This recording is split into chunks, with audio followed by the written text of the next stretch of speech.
Ambassador Elena Vasquez stood at the center of the massive Galactic Council chamber, her human form dwarfed by the towering alien delegates that surrounded her. The chamber itself was a marvel of engineering, a sphere nearly 2 kilometers across that could hold representatives from over 1,000 different species.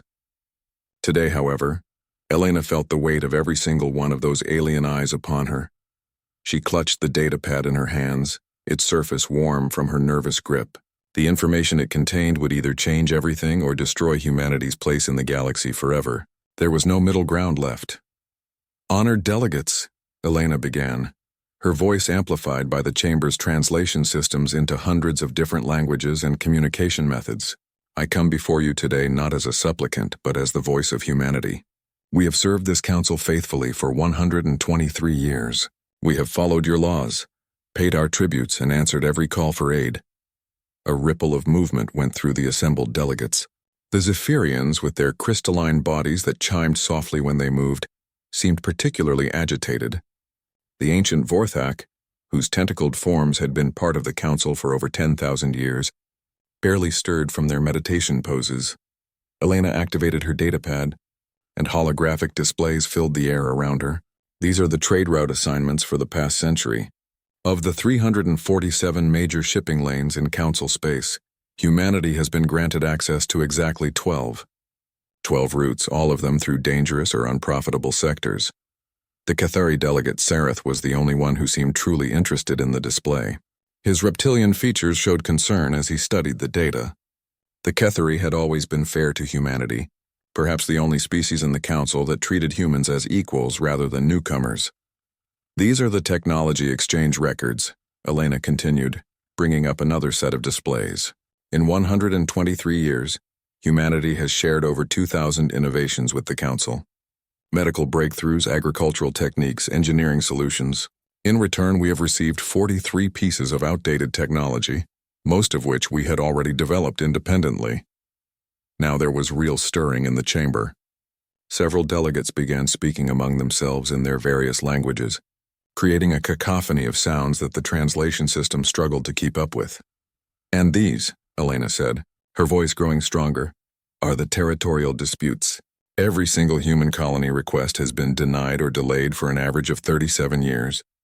Meanwhile, other species have their expansion requests approved within months."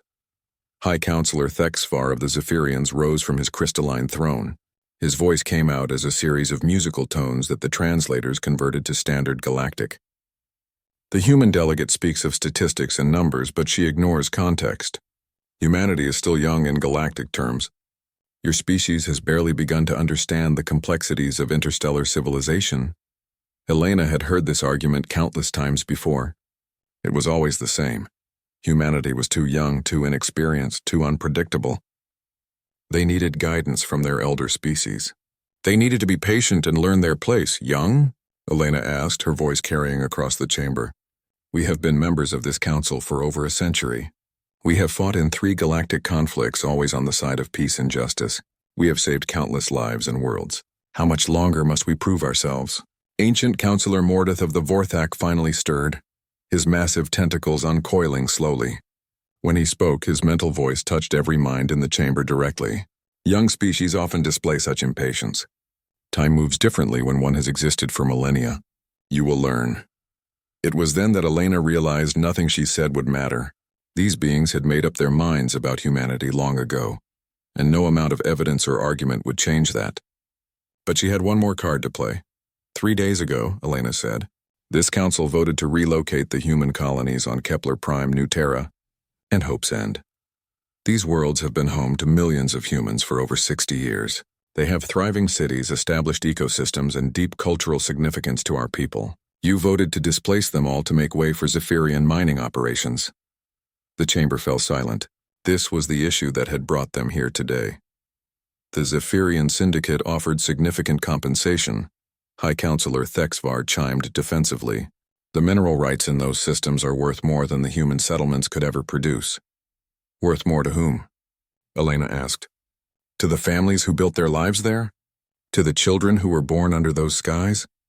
To the scientists who spent decades studying those unique biomes? She looked around the chamber, meeting as many alien eyes as she could. You speak of compensation, but what compensation could possibly equal a home?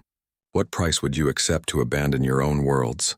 The vote was fair and democratic, came a voice from the Altarian delegation. 847 delegates voted in favor. Only the Cathari abstained. Even humanity's own allies saw the wisdom in this decision. Elena laughed, but there was no humor in it. Fair, democratic? When humanity gets one vote out of nearly 1,000? When species that number in the millions have the same voice as those who number in the billions? You call this democracy? The chamber erupted in angry sounds and movements. Several delegates began shouting at once, their translators working overtime to convert insults and accusations into something resembling civil discourse. Elena raised her hand, and slowly, the chamber quieted. She had one more thing to say, and she wanted them all to hear it clearly. I stand before you today with a simple request, she said, her voice carrying to every corner of the vast chamber. Reverse this decision. Allow our people to remain in their homes. Grant humanity the same rights and considerations you grant to every other member species. She paused, letting the weight of her words settle over the assembly. You have 30 standard days to consider this request. If, at the end of that time, you choose to proceed with the forced relocation of our colonies, then humanity will withdraw from the Galactic Council entirely. The silence that followed was absolute. For several long moments no one moved or spoke. Then the laughter began. It started with the Zephyrians, their crystalline forms chiming with what passed for amusement among their kind. Soon it spread to other delegations. Even some of the more stoic species seemed to find Elena's ultimatum amusing. High Counselor Thexavar's chimes rose above the rest. The human delegate threatens to leave the council? How exactly would your species survive without access to our trade networks, our technology, our protection? You would be isolated, cut off from galactic civilization. Perhaps, Elena said calmly, you should consider what the galaxy would be like without humanity in it. More laughter filled the chamber. Elena stood quietly in the center of it all, waiting for them to finish. When the sounds finally died down, she spoke once more. 30 days, she repeated. Consider carefully what your choice means, not just for humanity, but for all of you. She turned and walked toward the exit, her footsteps echoing in the sudden quiet that followed her words. Behind her, she could hear the delegates already dismissing her ultimatum, already planning to proceed with business as usual. They had no idea what was coming.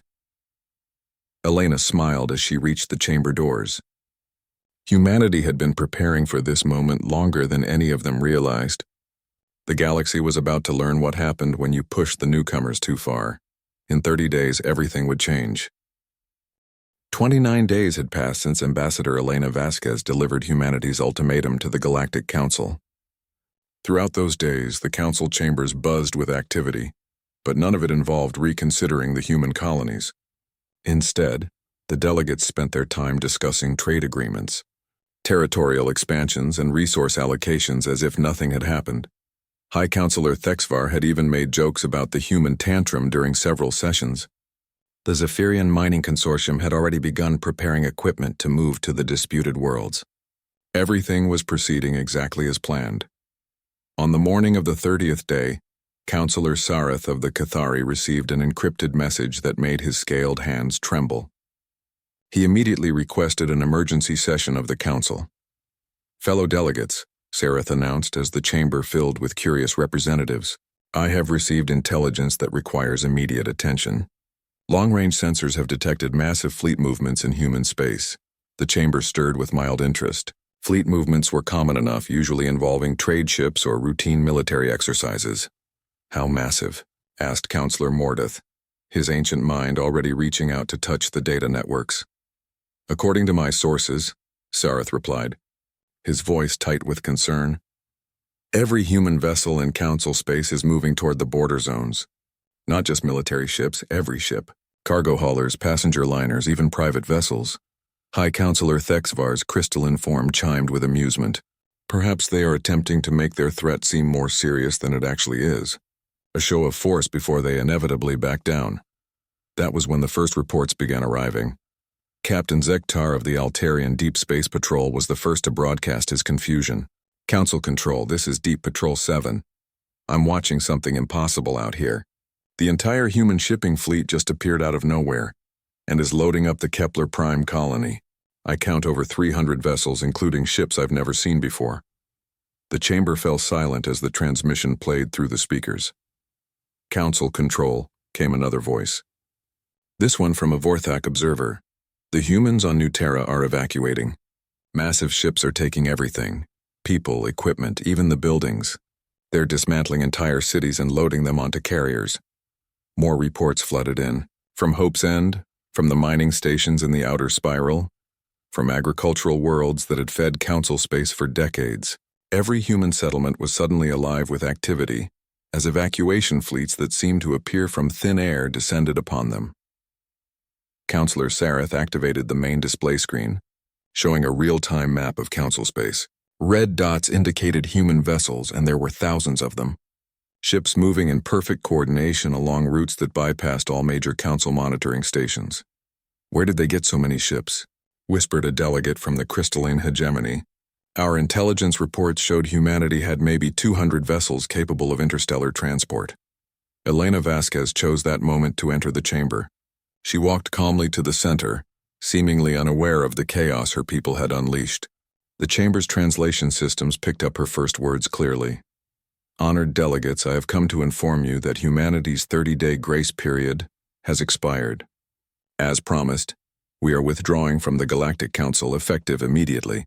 High Counselor Thexvar rose from his throne, his musical voice sharp with anger. This is madness. Your people cannot survive outside council space. You have no independent infrastructure, no trade networks, no defense capabilities. Elena smiled, and there was something in that expression that sent chills through even the most confident delegates. With respect, High Counselor, your intelligence about humanity appears to be somewhat incomplete. She activated a personal communicator, and suddenly the chamber's main screen filled with images from across the galaxy. Massive shipyards hidden in asteroid fields, agricultural worlds that weren't on any council charts, manufacturing facilities that dwarfed anything the council had seen from humanity before. For the past 75 years, Elena continued, humanity has been preparing for the possibility that we might need to stand on our own. We hoped it would never be necessary, but we are not naive children who trust blindly in the goodwill of others.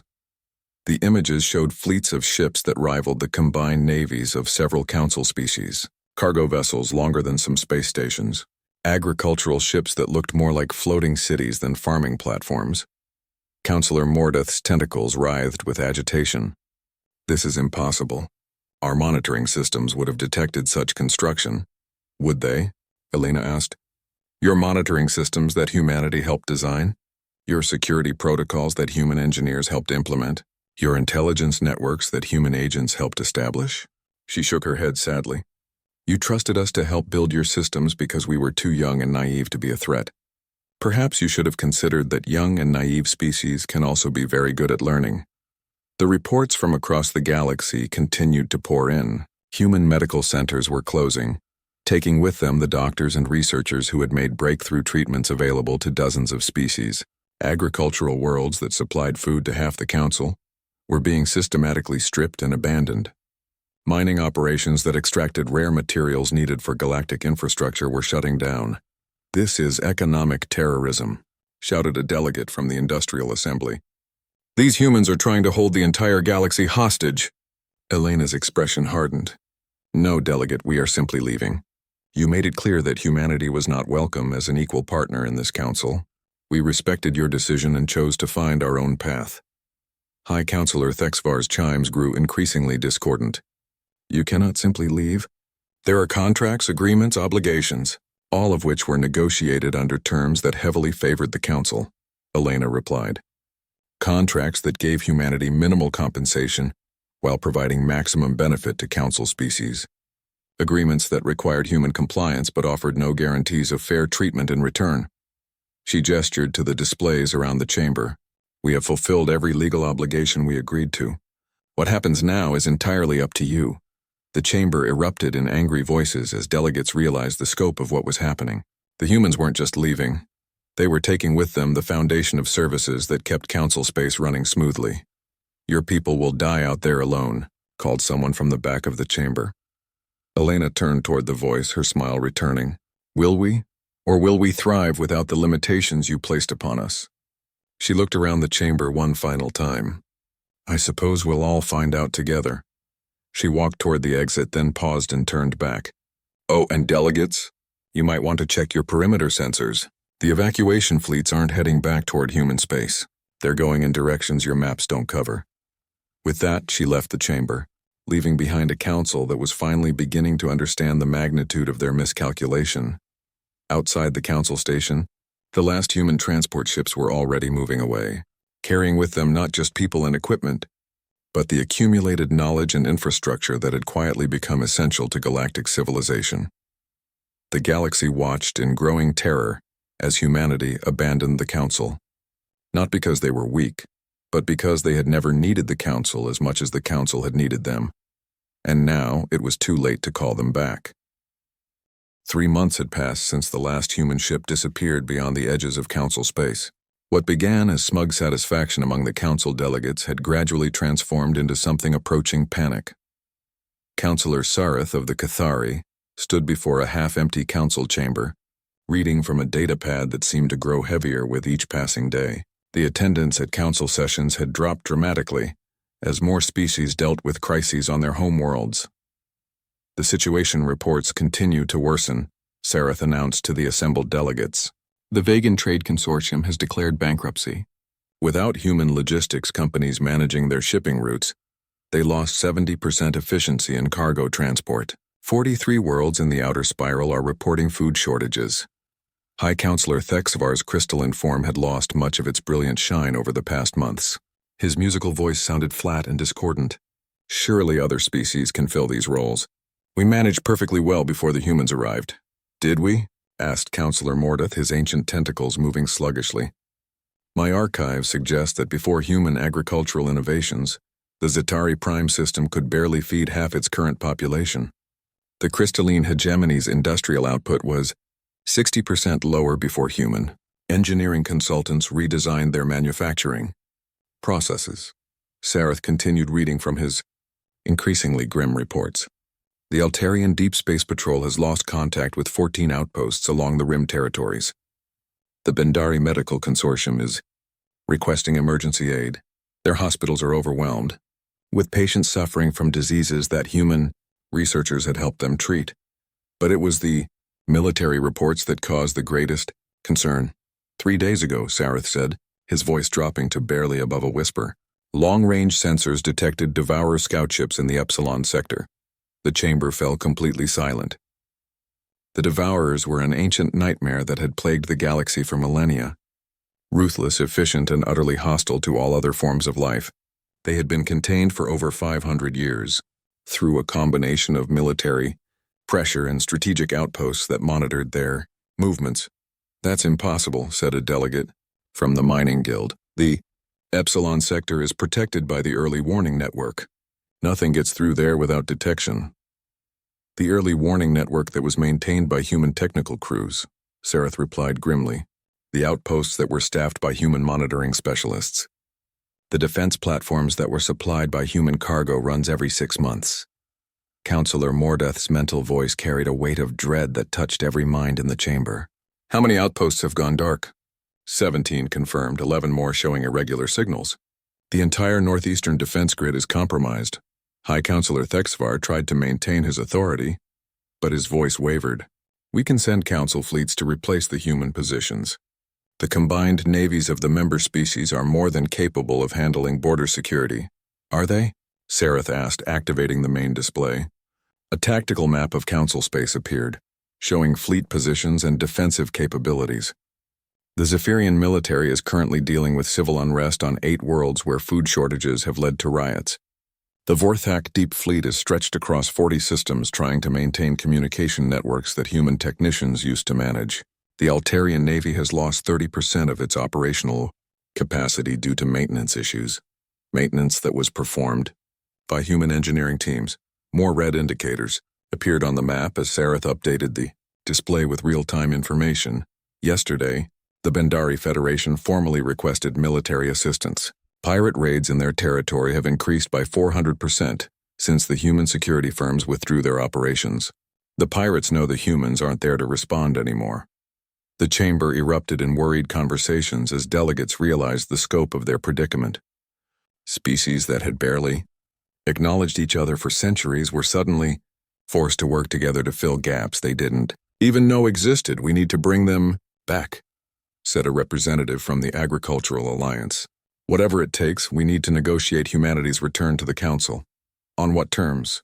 asked Mordeth. "We voted to relocate their colonies. We ignored their concerns for over a century. Why would they trust us now?" Sareth pulled up another display, this one showing communication attempts with human space. "We've sent 47 diplomatic messages to known human territories. All of them have been returned with the same response. Humanity no longer recognizes Galactic Council authority. Please direct all inquiries through appropriate interstellar diplomatic channels." "What does that even mean?" demanded Thexvar.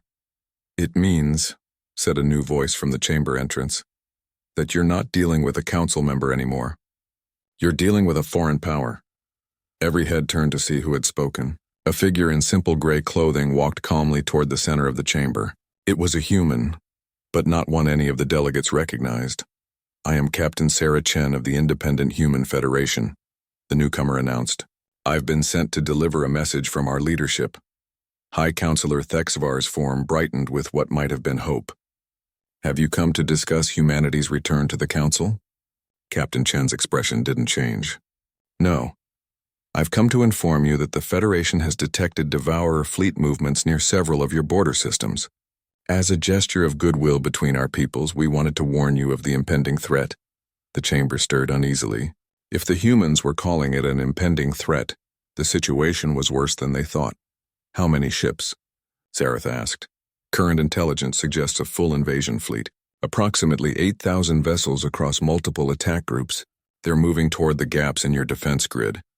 The number hit the delegates like a physical blow. 8,000 ships was more than the entire combined fleet strength of the Council. "That's impossible," Thexvar insisted. "The Devourers haven't fielded numbers like that in over 1,000 years." "They have now," Captain Chen replied calmly. "It appears they've been building up their forces in the deep void, waiting for the right opportunity. Your withdrawal of forces from the border regions provided that opportunity." Counselor Mordeth leaned forward, his ancient mind working through tactical calculations. "How long before they reach inhabited systems?"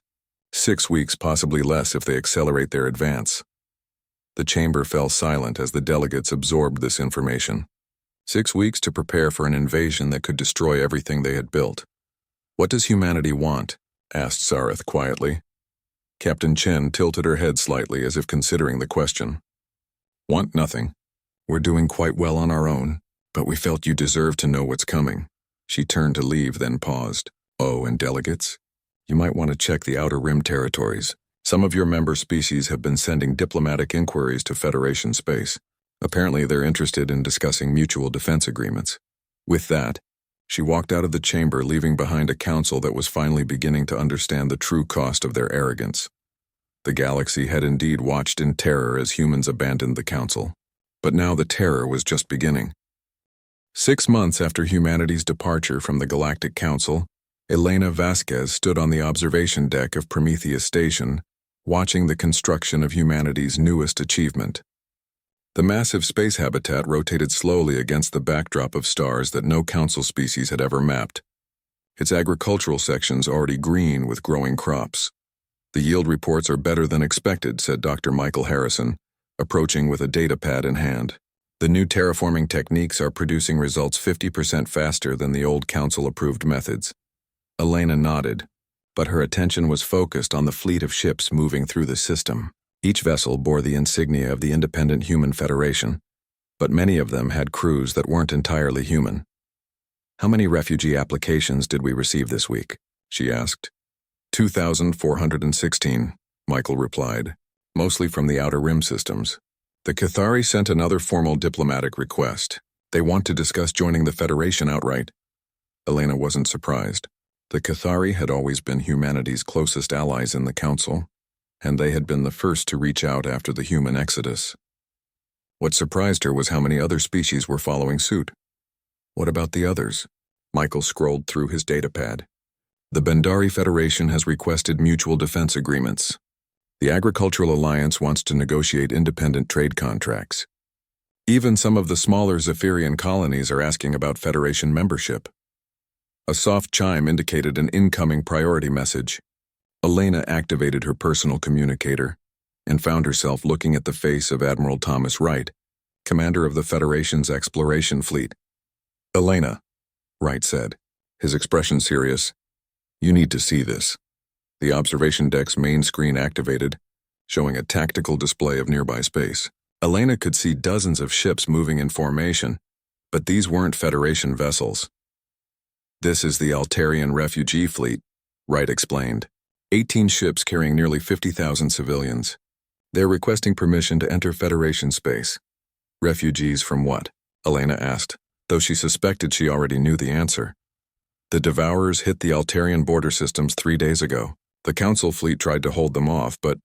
Wright paused, and Elena could see the grim expression on his face. It wasn't even close. "The Council ships were destroyed or routed within hours. The Altarians are evacuating everything they can." Elena closed her eyes.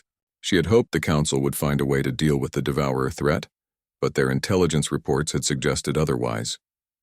The galaxy's older species had grown comfortable relying on human innovations and human military support.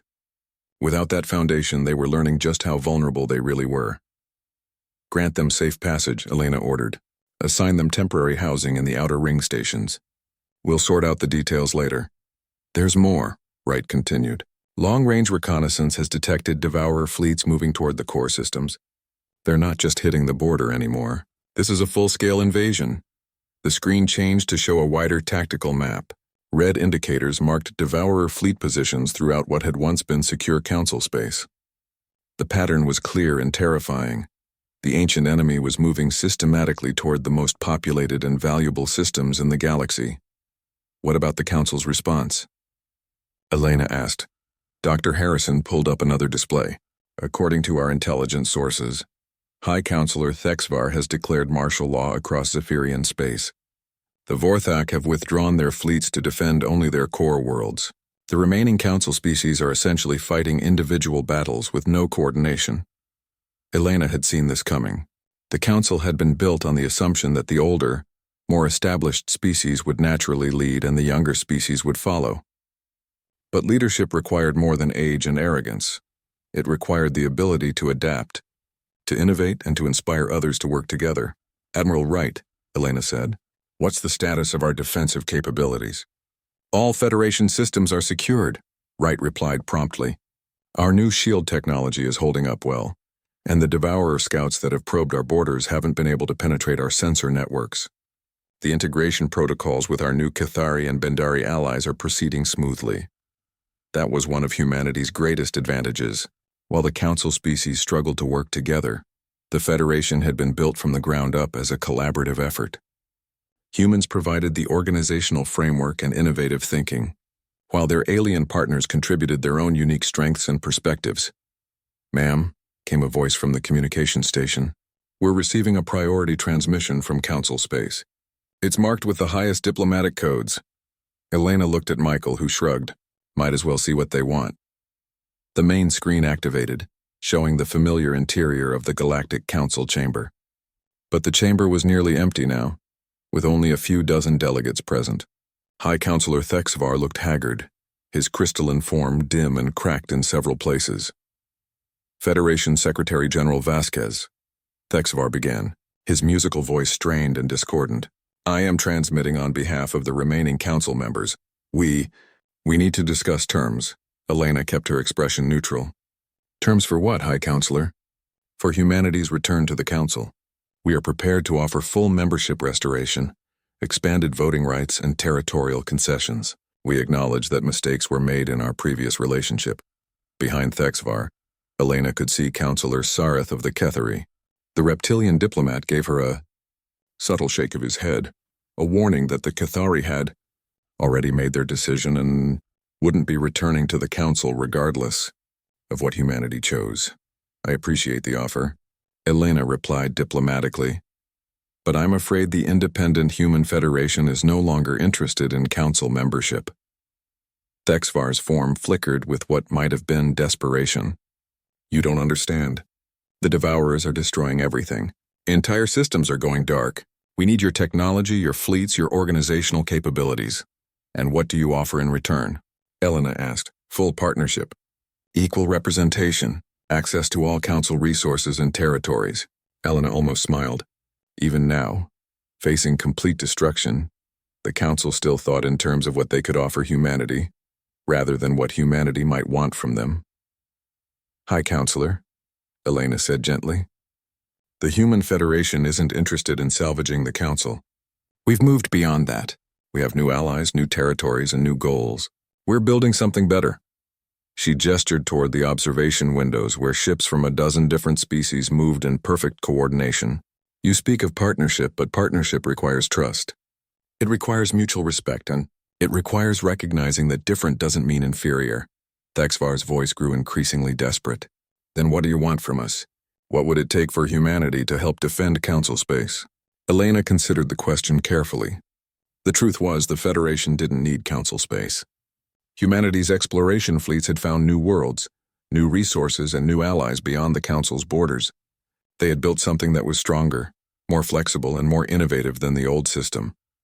We want nothing from you, Elena said finally, but we're willing to offer humanitarian aid to any refugees who reach Federation space.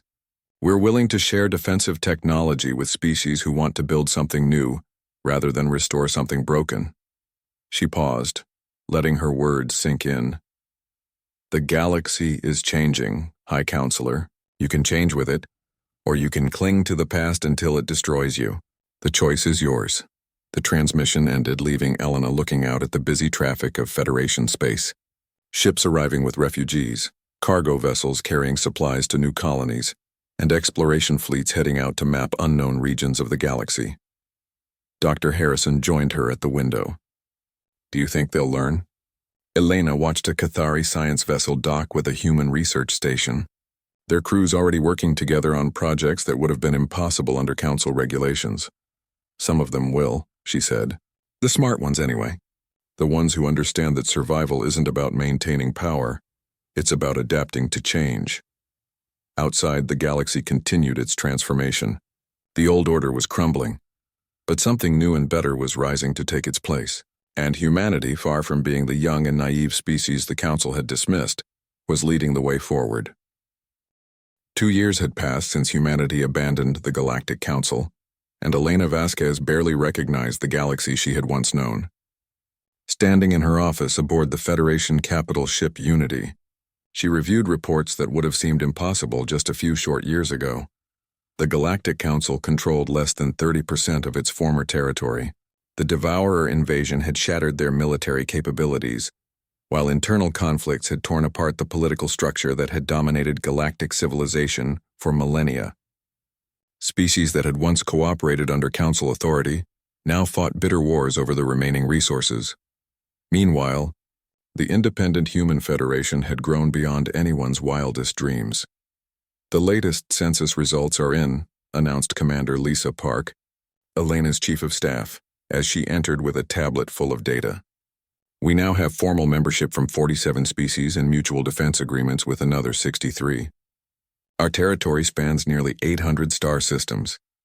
Elena nodded, but her attention was focused on the view outside her office windows. Ships from dozens of different species moved through space in perfect coordination. Human vessels worked alongside Cathari science ships, Bendari medical frigates, and even some of the smaller species that had fled council space. What about the refugee situation? Helena asked. Stabilizing, Lisa replied. The integration programs are working better than expected. Turns out when you treat people as partners instead of subordinates, they're a lot more willing to work together. That had been one of humanity's greatest insights. Instead of trying to recreate the Council's hierarchical structure, the Federation had been built on the principle that every species brought unique strengths to the Alliance. Decisions were made through consensus rather than dominance, and technology was shared freely rather than hoarded. A soft chime indicated an incoming priority transmission. Elena activated her communications array and found herself looking at Admiral Sarah Chen, the former captain who now commanded the Federation's First Fleet. Elena, Sarah said, her expression serious. We've got movement in the old Council core systems. Long-range sensors are picking up massive fleet concentrations near Zephyrian Prime. The main screen in Elena's office activated, showing a tactical display of the galaxy. Red markers indicated known Devourer positions, while blue showed Federation territory. Between them, scattered patches of yellow marked what remained of Council space. How massive are we talking about? Elena asked. Conservative estimate? Over 12,000 ships. They're massing for what looks like a final push into the core systems. Elena studied the display. If the Devourers took the core systems, they would control the majority of the galaxy's industrial capacity and population centers. It would be a disaster on a scale not seen in thousands of years. What about the Council's defensive capabilities? Sarah's expression grew grim. What's left of them? High Counselor Thexvar has maybe 300 ships scattered across a dozen systems. The Vorthak have pulled back to their homeworld and aren't responding to communications. Most of the other Council species have either joined us, been overrun, or are fighting their own desperate holding actions. Elena closed her eyes and thought about the billions of innocent civilians in those core systems. Whatever she thought of the Council's leadership, the people living on those worlds didn't deserve to face the Devourers alone. Ma'am, Lisa said quietly, we're also receiving reports about the situation on the ground. The Zephyrian colonies are in complete chaos. Food shortages, civil unrest, mass evacuations. Their government is barely functioning. And the other species, some are reaching out to us directly. The Altarian remnant has formally requested Federation membership. 3 of the smaller industrial guilds want to negotiate protection agreements. Even some Vorthak colonies are sending feelers about joining our alliance. Elena wasn't surprised. The Federation had proven that it was possible to build something better than the old Council system. When faced with destruction or adaptation, many species were choosing to adapt. Another chime announced an incoming transmission, this one carrying the highest priority diplomatic codes. Elena recognized the source immediately. It was from the Council chambers themselves. The screen activated to show a figure Elena barely recognized. High Counselor Thexvar's crystalline form was dim and cracked, his once brilliant facets now clouded with stress and exhaustion. Behind him, she could see only a handful of delegates in the vast chamber that had once held representatives from over 1,000 worlds. Secretary General Vasquez, Thexvar said, his musical voice flat and lifeless. I come before you not as a representative of the Galactic Council, but as someone who has finally learned the cost of pride. Elena kept her expression neutral. I'm listening, High Counselor. The Devourer fleets will reach our core systems within days. I have no military capability left to stop them. Billions of lives hang in the balance. Thexvar paused, and Elena could see him struggling with what came next. I am not asking for the Federation to restore the Council. I am not asking for humanity to return to the old system. I am asking you to save those who cannot save themselves. Elena looked at Lisa, who nodded slightly. They had been anticipating this moment for months. What are you offering in return? Elena asked. Nothing, Thexvar replied, and there was something approaching dignity in his admission. We have nothing left to offer. Our fleets are destroyed, our worlds are in chaos, our government is collapsing. I can only appeal to the mercy of those we once treated poorly. It was the first time Elena had ever heard a council leader acknowledge their past mistakes so directly. High Counselor, Elena said carefully. The Federation cannot and will not restore the old council system. That era is over. Thexvar's form dimmed even further. Then you will let billions die for the crimes of their leaders? No, Elena replied. We will offer them something better. She activated her own tactical displays, showing the disposition of Federation fleets throughout their territory. Admiral Chen, please transmit Operation Lighthouse protocols to all fleet commanders. Sarah nodded. Understood? All units are moving to positions. Elena turned back to Thexvar. The Federation fleet will engage the Devourer forces, but not to restore the Council. We will be protecting Federation territory and Federation citizens. I don't understand, Thexvar said. Any world that requests Federation protection will receive it. Any species that wants to join our alliance will be welcomed. Any refugee who reaches Federation space will be granted sanctuary. Elena's voice grew stronger. But we will not prop up a government that has proven itself incapable of protecting its own people. On the tactical display, Elena could see Federation fleets moving into position. Hundreds of ships from dozens of species all working together with a coordination that the old council had never achieved. The choice is simple, Elena continued. Individual worlds and species can join the Federation and receive our protection, or they can remain part of the council and face their fate alone. Over the next several hours, the choice became clear. World after world transmitted requests to join the Federation.